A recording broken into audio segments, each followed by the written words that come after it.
La pregunta típica ara entre els meus paisans és: com t'ho has fet? Com has arribat aquí? Com és que, clar, ja ets d'aquí, ets català? No. I clar, els explico, la primera cosa és aprendre la llengua i participar a les coses quotidianes i tal, no? I en el cas del meu col·lectiu ja comença a ser aquesta situació comença a ser inversa, no? Ja no sóc jo la persona rara, sinó que ells diuen, doncs mira, que ens estem quedant com enrere i hem de fer el pas que ha fet aquest, no? I jo en aquest cas estic satisfet perquè sincerament el fet que una persona vegi que estàs amb la mateixa causa que ella, sigui l'àmbit on sigui, sempre facilita molt l'enteniment i la convivència, no? Jo penso que és un factor absolutament necessari per poder, entre tots, no? La part de les persones emigrades se serviran perquè tindran més acolliment i la part de la societat autòctona se serviran perquè tindran uns aliats més, no? I jo penso que això és fonamental. Lògicament, dominar un idioma, qualsevol idioma, t'obre més portes.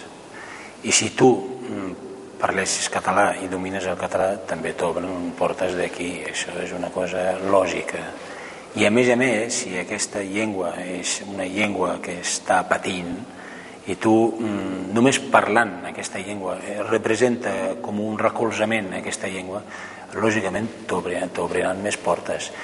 I no ens enganyem, a vegades et tanquen portes, perquè depèn quines institucions vas i si comences ja d'entrada parlant en català et miren de mala mirada, depèn quines institucions i vosaltres manteneu que ho diem això. I crec que sense el català sempre estàs perdent com a mínim la meitat de la pel·lícula aquí.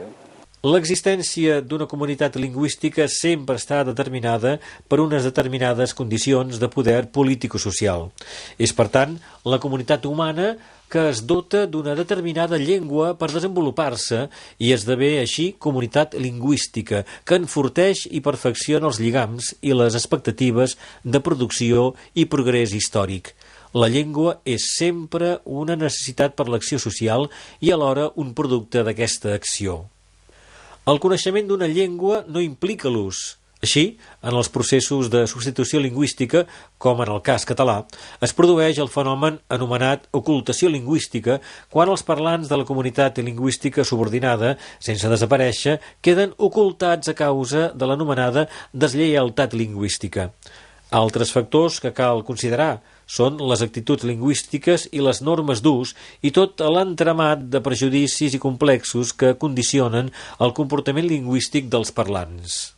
Si el català no sap que tu estàs aprenent català i et veu que ets un estranger per l'aspecte o per l'accent i tot això, doncs automàticament, com si fos genèticament programat per fer-ho, canvia directament al castellà i això no ajuda gens. O sigui, no és ni mal educat ni ben educat, senzillament no ajuda.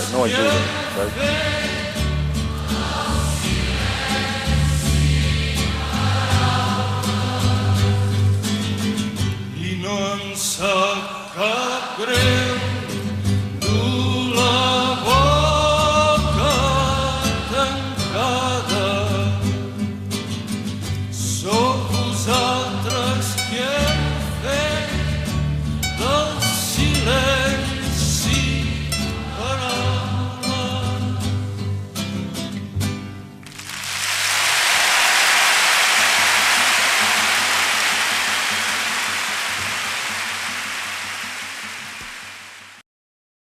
Lògicament, dominar un idioma, qualsevol idioma, t'obre més portes.